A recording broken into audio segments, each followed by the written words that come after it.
Programme जनसदन में आप सभी का स्वागत है। 5 राज्यों में चुनाव की घोषणा हो चुकी है और इस चुनाव को लोकसभा के चुनाव का सेमीफाइनल के रूप में देखा जा रहा है। अब देखना ये होगा कि चुनाव की जो रणभूमि सजी है उसमें भारतीय जनता पार्टी के सामने विपक्ष के रूप में कौन रहेगा। विपक्ष एकजुट है, लगभग अब कहते हैं कि 2 दर्जन से ज्यादा लोग एक साथ में हैं और ये 2 दर्जन से ज्यादा लोग क्या जो राज्यों में चुनाव हो रहा है उसमें भी साथ में लड़ेंगे और उनके साथ ये जो लोकसभा का चुनाव 24 में प्रस्तावित है उसमें क्या फर्क पड़ेगा। आज महत्वपूर्ण चर्चा में हमारे साथ कांग्रेस के मोहन काला जी। मोहन काला जी, बहुत बहुत स्वागत है आपका। भारतीय जनता पार्टी के वरिष्ठ नेता विशाल गुप्ता जी। विशाल जी, बहुत बहुत स्वागत है आपका। और इन दोनों लोगों के साथ हमारे साथ राजनीतिक नब्ज को अच्छी तरह समझने वाले, राजनीति पे अच्छी पकड़ रखने वाले और देश के चुनाव के विषय में अक्सर जिन बातों पे ये चर्चा करते हैं उस पे हम ये भी नहीं कह सकते कि जो समीक्षा होती है उस समीक्षा को समीक्षा की नजर से देखा जाए या चुनाव के विश्लेषण के रूप में देखा जाए। ऐसे विशेष चुनावी विश्लेषक के रूप में हमारे साथ नरेंद्र सिंह जी है। नरेंद्र सिंह जी, बहुत बहुत सबसे पहले हम मोहन काला जी के पास चलेंगे। मोहन काला जी, 5 राज्यों में चुनाव की घोषणा हो चुकी है। मध्य प्रदेश में भारतीय जनता पार्टी है, राजस्थान में आप खुद है, छत्तीसगढ़ में भी कांग्रेस है, तेलंगाना में कहने को केसीआर है और साथ में जब मिजोरम की अगर बात करते हैं तो वहां पे भारतीय जनता पार्टी की अलायंस। कांग्रेस 2 महत्वपूर्ण राज्यों में है और ऐसे में जब चुनाव में आप जा रहे हैं और चुनाव को क्या आप सेमीफाइनल के रूप में ले रहे हैं या इन प्रदेश के चुनाव को आप प्रदेश के स्तर पे देखेंगे, उसके बाद जो देश का चुनाव होगा, केंद्र का चुनाव होगा, उसको उस नजर से देखेंगे। मोहन काला जी, प्लीज। बहुत बहुत धन्यवाद आपका। और 5 राज्यों में चुनाव जो है चुनाव का कर चुका है और 5 जो है राज्य इनमें से 3 स्टेट जो है वो बहुत ही ज्यादा आपका जो है फिर आपका जो है आपका जो है मध्य प्रदेश है। 5 राज्यों में जो है चुनाव की तिथियां जो है तय हो चुकी है। 7 नवंबर से लेकर 30 नवंबर के बीच में 5 राज्यों में जो है चुनाव होना है। जैसा कि आपने कहा कि 2 राज्यों में जो है कांग्रेस की सरकार और जो अन्य राज्य हैं वहां पर भी अगर आप पिछले 2 साल के चुनाव में देखिए, चाहे तेलंगाना के विषय पर बात करें, चाहे मिजोरम के विषय पर बात करें, कांग्रेस ने बड़ी मजबूती के साथ जो है 5 राज्यों के काम किया था और वहां की जनता ने भी कांग्रेस को कहीं ना कहीं लोकप्रिय नजर से देखने का काम किया था। जैसा कि अभी आपने कहा कि किस तरीके से आप इसको देखते हैं कि सेमीफाइनल या फाइनल या क्या होगा, ये जरूर मैं आपके चैनल के माध्यम से कहना चाहता हूँ कि कहीं ना कहीं ये जो चुनाव है जो 5 राज्यों का, ये कहीं ना कहीं 2024 के जो चुनाव की वो तस्वीर को बनाने का काम करेगा। कहीं ना कहीं 2024 की तस्वीर को तैयार करने का काम करेगा। पर हाँ, इसमें इतना मैं जरूर आपके चैनल के माध्यम से फर्क कि ये स्टेट चुनाव है, कहीं ना कहीं इसमें जो है स्टेट के मुद्दे भी जो है वो हैवी रहते हैं। अब देखना ये होगा क्योंकि केंद्र के जो भारत का चुनाव होगा, भारत सरकार का जो 2024 का चुनाव होगा, उस परिप्रेक्ष्य में और 2000 ये जो 5 राज्यों के चुनाव है 2023 के, इनमें कहीं ना कहीं मैं समझता हूँ कि 2024 की तस्वीर तो बयां करेंगे, तस्वीर तो बनाएंगे, पर जो स्थानीय मुद्दे हैं कहीं ना कहीं वो जो देश के मुद्दे उनसे हटकर स्थानीय मुद्दों पर भी जनता कहीं ना कहीं उनको नजर में रखकर जो है वोट डालने का काम करेगी। कहीं ना कहीं मोहन काला जी, सबकी नजर ये है कि केंद्र में जो चुनाव होने वाला 24 में उसके लिए आप लोगों ने गठबंधन तैयार। मैं आपसे प्रश्न करूंगा तो पहले मैं विशाल जी के पास जाऊंगा, लेकिन जवाब तैयार रखिएगा। क्या ये जो गठबंधन है ये 5 राज्यों में जो चुनाव हो रहे हैं राज्य के विधानसभा के चुनाव में उसमें भी आप लोग एक साथ रहेंगे? मैं आता हूँ विशाल गुप्ता जी। विशाल गुप्ता जी, आप राजस्थान का भी दौरा करके आए हैं, राजस्थान से आप लोगों की बड़ी उम्मीदें हैं, लेकिन जो वहां माहौल है भारतीय जनता पार्टी जिस तरह से वहां पे अपने आप को महारानी करती है और भारतीय जनता पार्टी की कद्दावर नेता है और उनका रुख है, उससे ये लग रहा है कि राजस्थान फतेह करने में आपको फिर मुश्किल लगेगी। ऐसा नहीं है, पूरी रणनीति के साथ। ओके, रणनीति में हमने फ्रंट लाइन दी है। आज राजस्थान के 41 टिकट जी, जिसमें बहुत काबिल लोगों को अपने क्षेत्र में उठा रखे। आज मध्य प्रदेश की बात करूं, मध्य प्रदेश में शिवराज जी के नेतृत्व में गाँव के विकास जो हुआ है, उस पर जनता का मोहर लगाने के लिए है। आने वाले जो दूसरी जगह छत्तीसगढ़ है, तेलंगाना है, मिजोरम है, हर जगह 5 राज्यों में भारतीय जनता पार्टी बहुत मजबूती के साथ कार्यकर्ताओं के दम पर अपने वरिष्ठ नेताओं के केंद्र की 2024 की जो हमारी रणनीति है उसमें हम 5 राज्यों में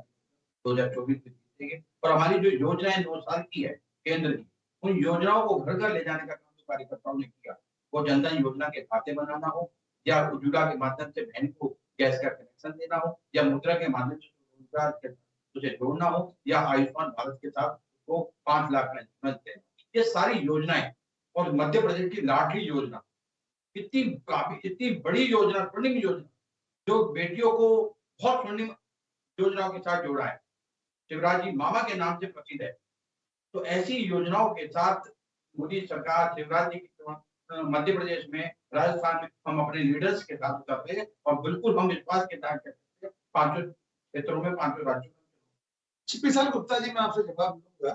नरेंद्र सिंह जी के पास चलूंगा। फिर आपको क्या जरूरत आ पड़ी जब सरकार नहीं बढ़ी, तो उसके बाद भी आपके ऊपर आरोप लगा कि आपने मध्य प्रदेश में तोड़ फोड़ करके सरकारें बनाई। चलिए, होता है, चलता है, क्योंकि सत्ता है, राजनीति है, तो हर रणनीति पे काम होता है। नरेंद्र सिंह जी, एक बड़ा महत्वपूर्ण विषय है कि जो चुनाव है, ये चुनाव क्या जाति, धर्म, क्षेत्रवाद इस पे होगा, या विकास, जैसा इन्होंने कहा कि लाडली योजना है, इस तरह की योजनाएं गिनाए, क्या विकास की जो योजनाएं आई हैं, आम जन के लिए जो योजनाएं आई हैं, क्या उनको लोग ये गिनाएंगे, या वही जो हमेशा देखते आए हम लोग कि अंतिम जब चरण चलता है तो जाति, धर्म, क्षेत्रवाद ये सारा जो हॉबी हो जाता है? क्या लग रहा है आपको, ये 5 राज्यों में क्या रहेंगे? संजय भाई, ऐसा देखिए, आपने बचपन में देखा होगा कि जादूगर आता था और से कभी कबूतर निकालता था, कभी रैबिट निकालता था, और हम सब हंसी मजाक निकालते थे। परंतु आपको धीरे धीरे समझ में आ गया था कि ये सारी चीजें जो हैं वो एक मात्र एक जुमला है। कि आज के परिवेश में देखा जाए तो जितनी जितनी भी आप मध्य प्रदेश की सरकारों की, या आप अगर हम सिलसिलेवार तरीके से अगर आप समझ दें तो मैं आपको सिलसिलेवार तरीके से बताता हूँ, तेलंगाना से लेकर मिजोरम तक की कहानी। देखिए, तेलंगाना में जिस तरह देखिए ना, गलतियां जब शुरू होती हैं तो फिर गलतियां एक के बाद गलतियां होने लगती हैं। तेलंगाना में बीजेपी के लिए बड़ा सही चल रहा था और उनका माहौल आज से 6 महीने पहले उनके लिए बिल्कुल माहौल सेट था और कांग्रेस को पीछे धकेल दिया गया। परंतु हुआ ये कि कोई तरफ चलते हुए चीज को छेड़ने का उनका जो प्रदेश अध्यक्ष था उस समय, जो आज अभी वर्तमान में एमपी है, बंदी संजय कुमार, ये बहुत बढ़िया तरीके से वहां काम कर रहे थे। ग्रास रूट लेवल पे जिस तरह संघर्ष करना है वो संघर्ष कर रहे थे। इवन प्रधानमंत्री तक ने कहा था कि अगर संघर्ष करना है तो कोई सीखे इनसे करना है। परंतु हुआ ये कि जो आयातित जीडीपी से जो लोग आए गए वहां पर, उनके कहने पर बंदी संजय कुमार को प्रदेश अध्यक्ष की कुर्सी से हटाकर, हालांकि उन्हें वो केंद्र में ले जाके सेक्रेटरी मेरे ख्याल से जनरल सेक्रेटरी तो बना दिया गया है। और उसके बाद जो अभी सिटिंग मिनिस्टर है उनको शिफ्ट करके तेलंगाना में लाया गया है। उसके बाद से वहां से हुआ डाउनहिल चालू, तो वहां से इनकी गाड़ी पटरी से उतरी है और वो कभी आ नहीं पाए वापस। और आज देखिए भविष्य ये है कि कांग्रेस को कहते हैं कि लोग, कांग्रेस पार्टी जो है वो शायद जीत जाए चुनाव को। अभी चुनाव से दो लोगों के बीच में हो गया, एक बीआरएस के और एक कांग्रेस पार्टी के। अब चलिए, अगर वहां से मध्य प्रदेश में लाया जाए तो मध्य प्रदेश में देखिए बहुत बड़ा महत्वपूर्ण चुनाव है और पहली बार कांग्रेस के पास ऑप्शन है शायद उनको हटा सके। कांग्रेस पिछली बार भी हटा दिया। हाँ, पिछली बार ऐसा होता था कि मध्य प्रदेश को हुआ करता था कि एक तो शिवराज बीजेपी, एक होती थी महाराज की बीजेपी और एक हुआ करती थी नाराज बीजेपी। परंतु देखिए, जिस तरह से 7 विधायक, 7 sitting minister, 7 member of parliament को, जिसमें से 3 आपके मिनिस्टर हैं, उनको उतारा गया है। आप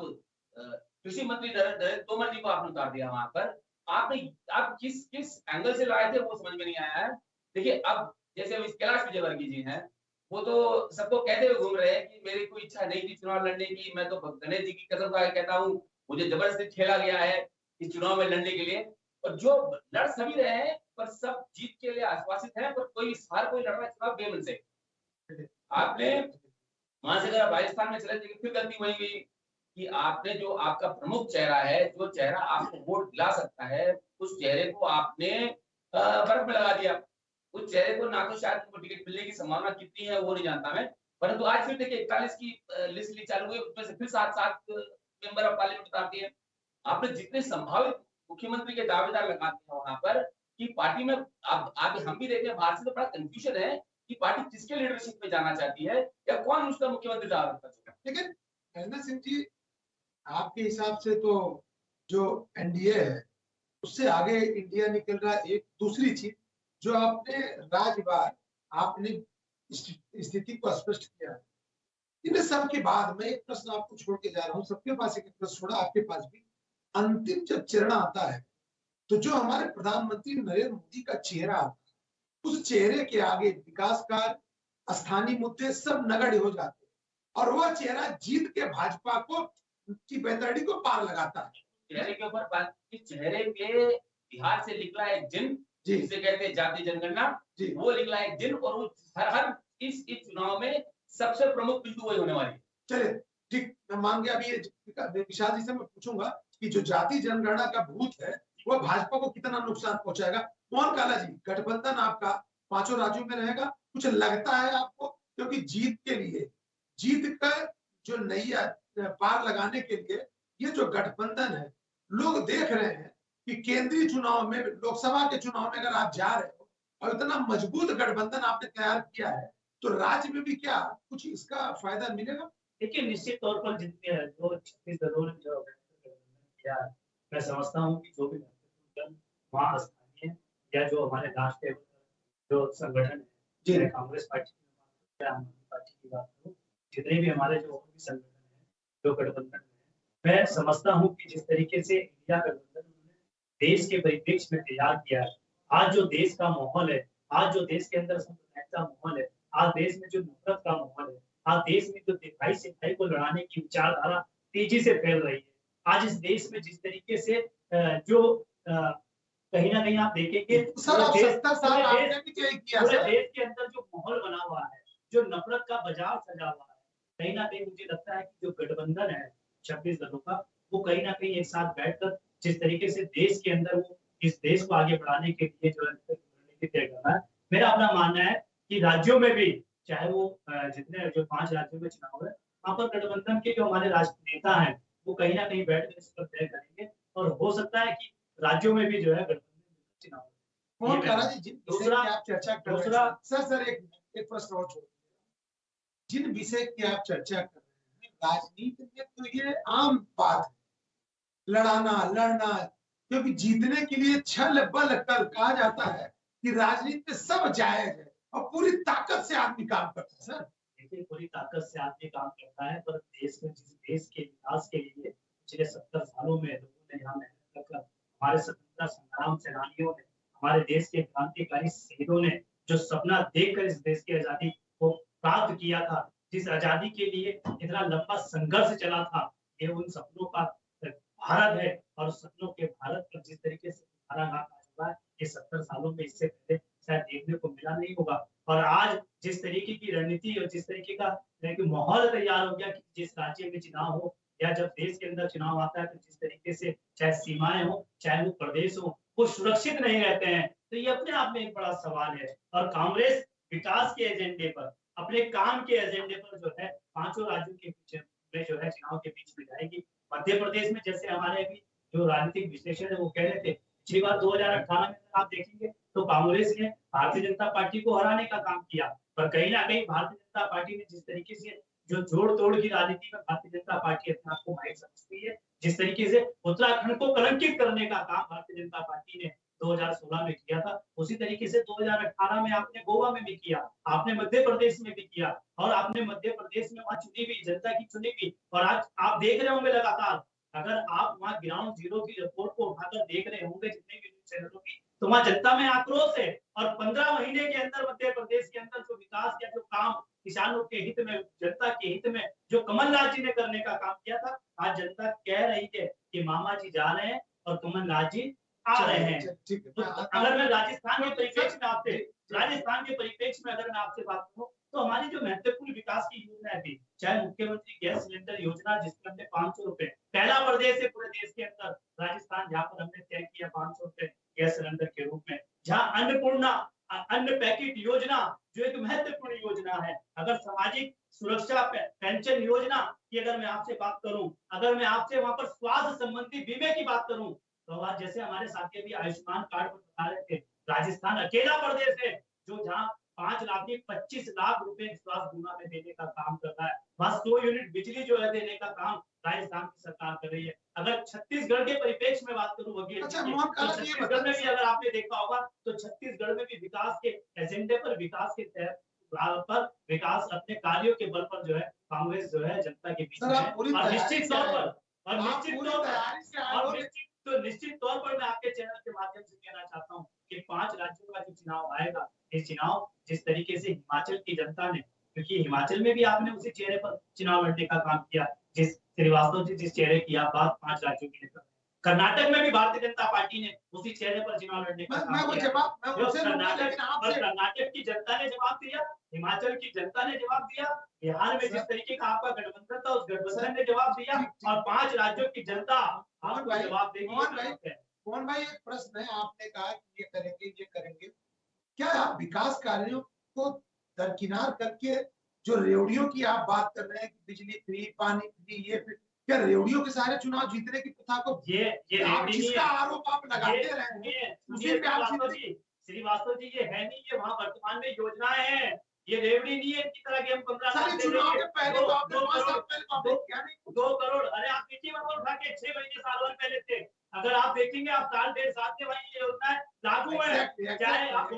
चाहे आप भोजन की बात, चाहे आप इंदिरा भोजनालय की बात करें, चाहे आप, मैं आपसे यूनिट की बात कर रहा हूँ, आप उठा के देख लीजिए। अगर मैं आपके चैनल के माध्यम पर झूठ साबित होता हूँ तो आप जो बोलेंगे मैं करने के लिए तैयार हूँ। हमने ये चुनाव के मद्देनजर नहीं, जिस तरीके से आज मैं देख रहा हूँ कि भारतीय जनता पार्टी के लोगों को प्रदेश की और देश के लोगों की याद आ रही है जब चुनाव सर पर है। अब पूरे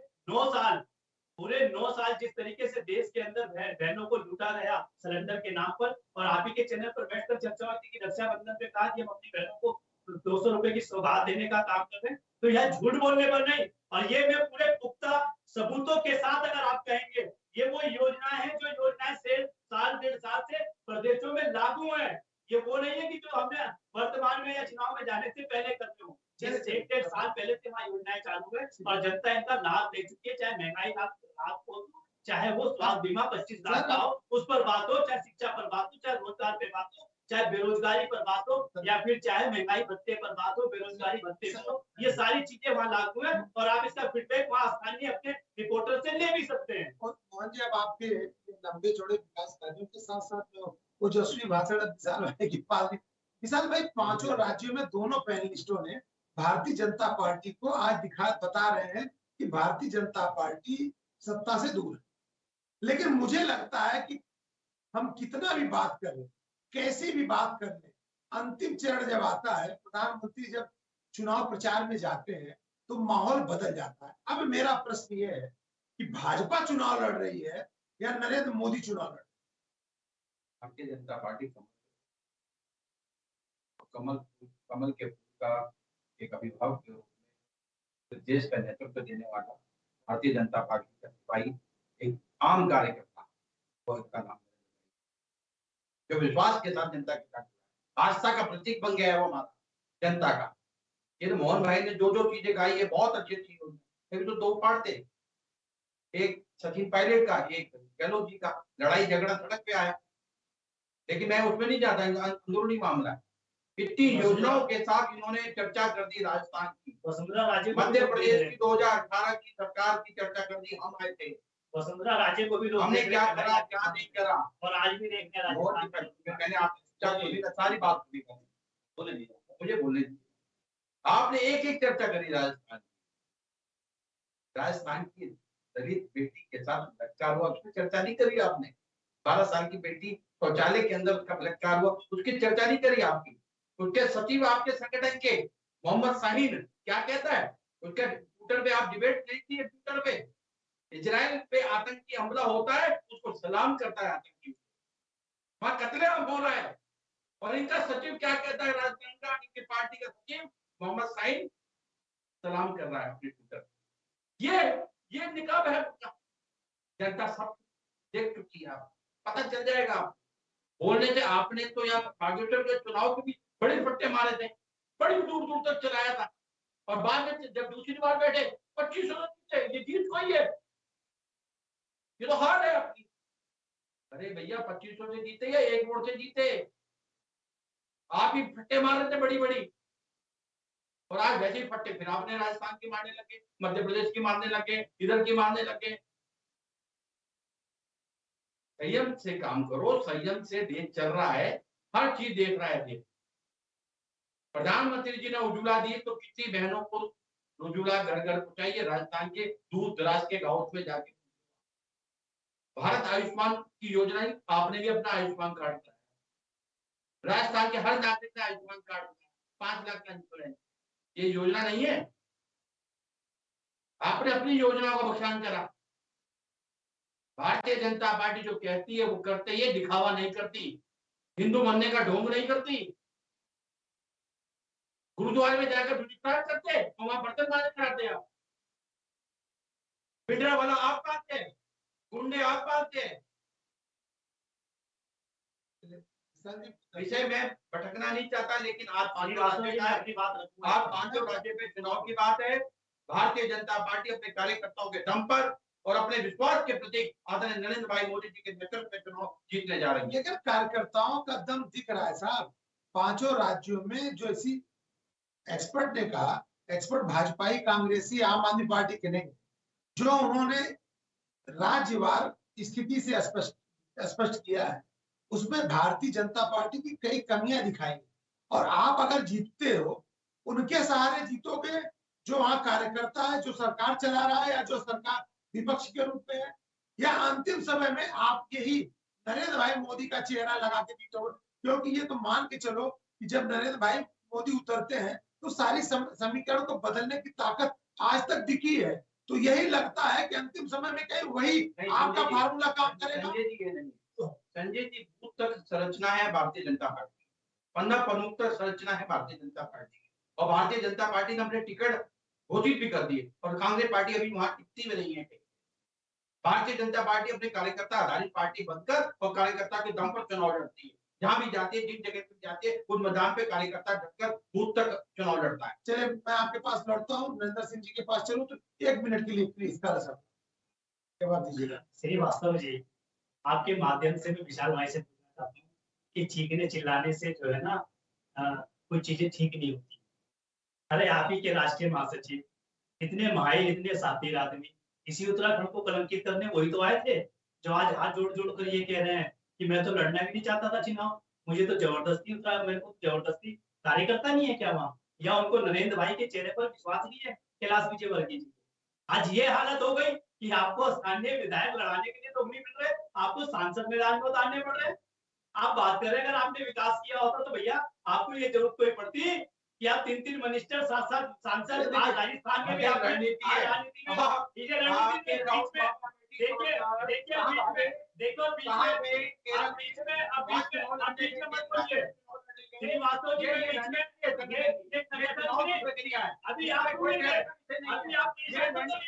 अभी आप श्रीवास्तव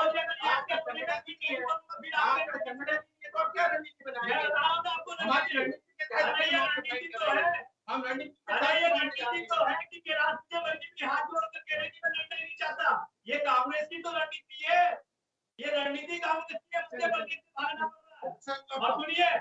और आप सुनिए, अगर आपके पास पन्ना प्रमुख बूथ थे तो हिमाचल में कहाँ चले गए थे भैया, कर्नाटक में कहाँ चले गए थे भैया, चेहरा और बूथ और पन्ना प्रमुख कहाँ चले गए थे? 2018 में इसी मध्य प्रदेश के अंदर आपको हराने का काम जनता ने किया था। हिमाचल 98% हिंदुत्व वाला प्रदेश है, 98% जिसे कहते हैं, और उस प्रदेश में आपको दिखाया। अब आप देख रहे भिंडरा वाला चलिए हमने देखा आप को कहते हैं ताला साहब कैसे गले लगाने का काम किया आपने, नरेंद्र कैसे सिंह आपने महबूबा मुफ्ती को गले लगाने का काम किया, हमने देखा है आपकी इसे बहुत बड़ा हमने देखा पुलवामा में 300 किलो आरडीएक्स आपकी सुरक्षा के आपके आंखों के नीचे आ गया और आपको पता भी नहीं चला। विशाल गुप्ता जी मोहन भाई अभी वही 5 और उज्ज्वला की बात कर रहे थे, मोहन भाई 5 9 करोड़ 9 करोड़ की ज्यादा महिलाओं ने उज्ज्वला को कराया। मोहन भाई दिख रहा है 9 करोड़ की ज्यादा। अरे भागेश्वर की जनता ने अरे भागेश्वर की जनता ने नवरात्र छोड़ के अरे जो हिस्सों पे चौथा में बुझा दिया। अरे भागेश्वर की जनता ने अरे मेरे भाई काश गिरे बात में झांक लिया होता 14,000 के 24 पे हो जाते हमारे 24 पे झांको आज 14,000 आपको खाली पड़ी और पूरी सरकार तकी पूरा लोकतंत्र चाहता है भागेश्वर में किस तरीके से डीएम साहब ने कानूनों के खिलाफ जाके काम किया, उसके बावजूद भी 2400 से जीते 14,000 से 2400 पे। अरे ये आपका काम था। काला साहब देखिए, धामी साहब जीतते हैं रिकॉर्ड मत होते तब भी आप आरोप लगाते हो, 2400 से जीतते हैं तब भी आप कहते हो। आप देखिए आपने ये चैनल पे बैठकर चर्चा की किस तरीके से ये महोदय ने वहां पर जो कारनामे किए थे। नरेंद्र सिंह जी, ये कितनी बात हो जाए विकास की, विपक्ष में अगर कोई पार्टी रहती है तो सत्ता को घेरने के लिए विकास की बात करती है। और मैं बलात्कार वाले विषय पर अपनी बात रखना चाहूंगा के लोग जिस दलित बेटी की बात कर रहे थे, एबीवीपी के 3 कार्यकर्ता पकड़े गए थे जिस जोधपुर में जो बात कर रहे थे। नरेंद्र सिंह जी, और जब सत्ता में जो सरकार पे बैठी होती है पार्टी, वह जब विकास कार्य पे वोट मांगने की बात होती है, जाति धर्म क्षेत्र, ऐसा क्यों है? क्यों विकास अगर आप काम किए हो 5 सालों में, क्यों उस पर वोट नहीं मांगते साहब? इस देश में विकास के नाम पे ना कभी कोई चुनाव लड़ा गया है, ना कोई चुनाव कभी लड़ा जाएगा। क्योंकि आपकी बात को मैं फिर थोड़ा सा आगे बढ़ाता हूँ। आपने जाति जनगणना की जो बात की है, हमको लगता है कि कहीं ना कहीं उसकी छाप इस चुनाव में दिखेगी सर। ये एक बहुत बड़ा जिद है जो बिहार और सरकार से निकला है। देखिए आज अगर आप देखें तो कर्नाटका में जाति जनगणना हो चुकी है, उसकी जो रिपोर्ट है वो सीएम के जेल में पड़ी हुई है, वो कभी भी निकल सकती है बाहर। उड़ीसा में कह दिया गया है, नवीन पटनायक ने कह दिया है कि मैं भी जातिगत सर्वे करा रहा हूँ। यहाँ तक कि आपके बीजेपी के उप मुख्यमंत्री माननीय देवेंद्र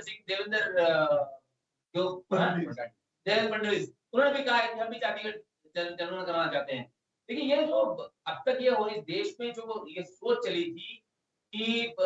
यहाँ कितने कितने लोग होंगे। देखिए अगर आप 27% हम मान के चल रहे थे ओबीसी को जो रिजर्वेशन उनको मिला है, पर आज देखा जाए तो पता चल रहा है 63% है। तो वो जो अब हक मांगेंगे सारे प्रदेशों में ये आवाज तेजी से गूंजेगी कि हमें हमारा हक दीजिए। ओबीसी आज अपना हक मांगेगा। देखिए अगर आप उस तरह से मान लीजिए 10% अगर बिहार के जनगणना को लेके चले तो आपने ईडब्ल्यूएस स्कीम निकाली है जो 10% मिलती है अगड़ों को, और उनकी पॉपुलेशन 10 से 12% पॉपुलेशन यूपी बिहार में है, और जो 63% वाले ओबीसी और ईबीसी मिलाकर हैं उनको आप दे रहे हो 27%। तो जिनके पास 10% लोग हैं उनको पूरा रिजर्वेशन मिल रहा है, और जो लोग ज्यादा संख्या में उनको आप रिजर्वेशन बहुत कम दे रहे हो। तो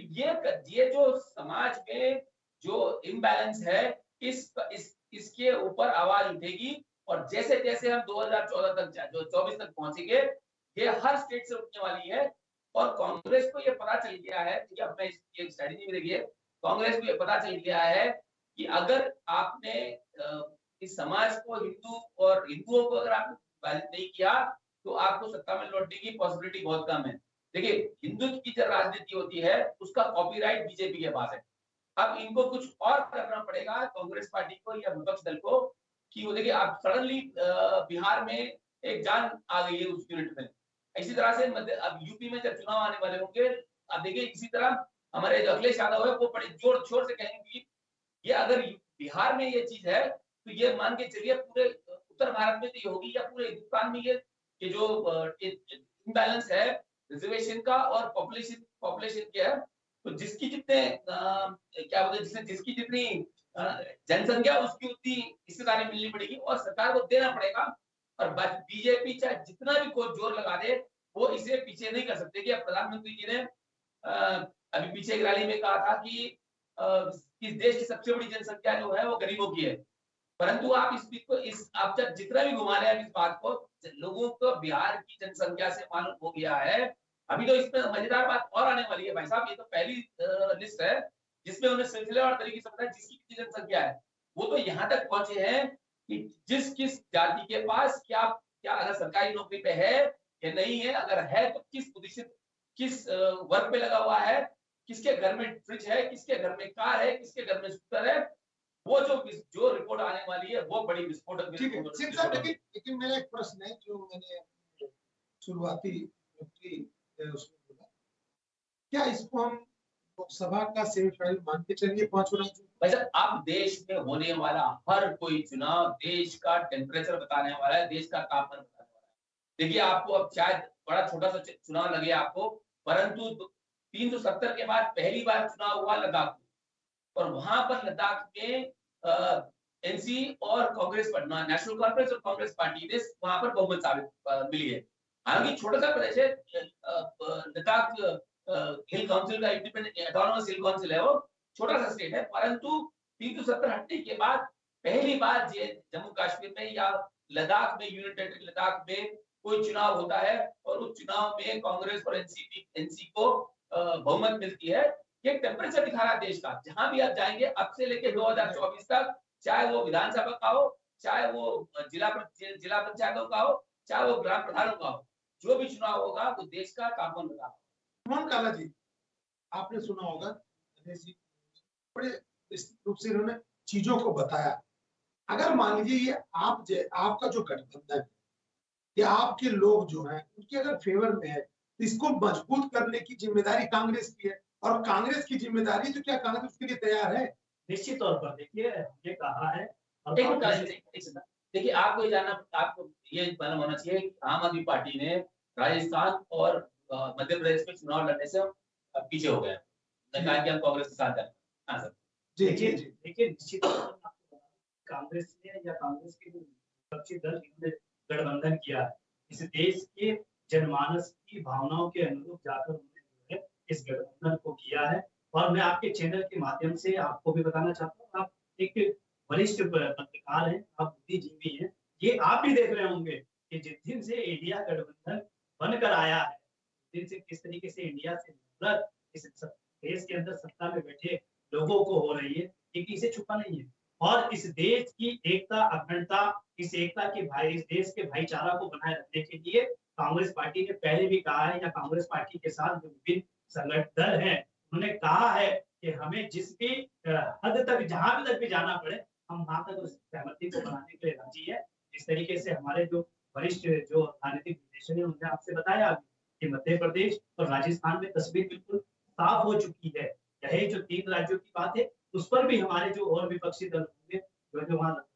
क्षेत्रीय गठबंधन के तौर पर होंगे, या कांग्रेस पार्टी किस तरीके से वहां जो है चुनाव लड़ेगी, इस पर कांग्रेस पार्टी और सारे विपक्षी दल मजबूती से काम कर रहे हैं और आगे भी करेंगे। और ये दहशत है,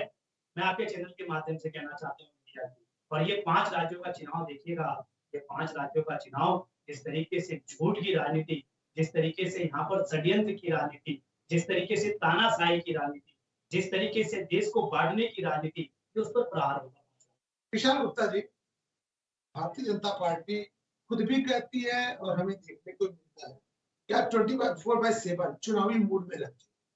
लेकिन लोकसभा चुनाव के मद्देनजर ये 5 विधानसभा में चुनाव की घोषणा हुई है, तो क्या आप भी मानते हो कि यह महत्वपूर्ण इसलिए भी है कि सामने लोकसभा है, इसलिए ज्यादा नहीं, फिर उस बात को कहने की आपकी जरूरत इसलिए नहीं है क्योंकि हर आदमी जानता है हर चुनाव में जीतने की होती है।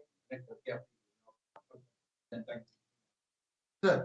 लोकसभा का फाइनल है या सेमीफाइनल है, लोकसभा के तरीके स्टेट के लेवल पे मोदी जी के नेतृत्व में स्टेट के कार्यकर्ताओं के दम किस हद तक भी हम जा सकते हैं।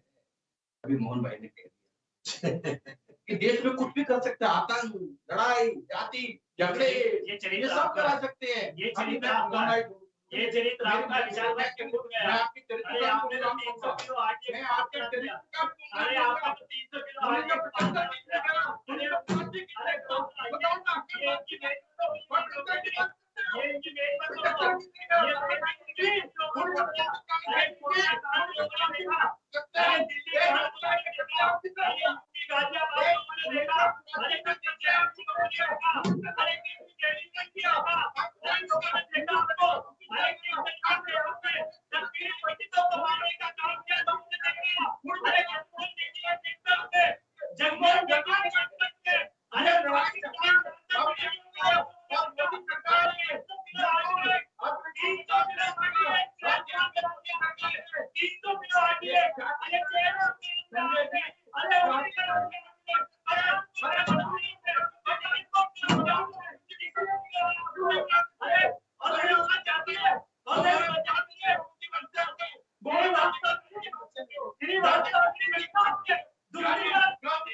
धन्यवाद आपके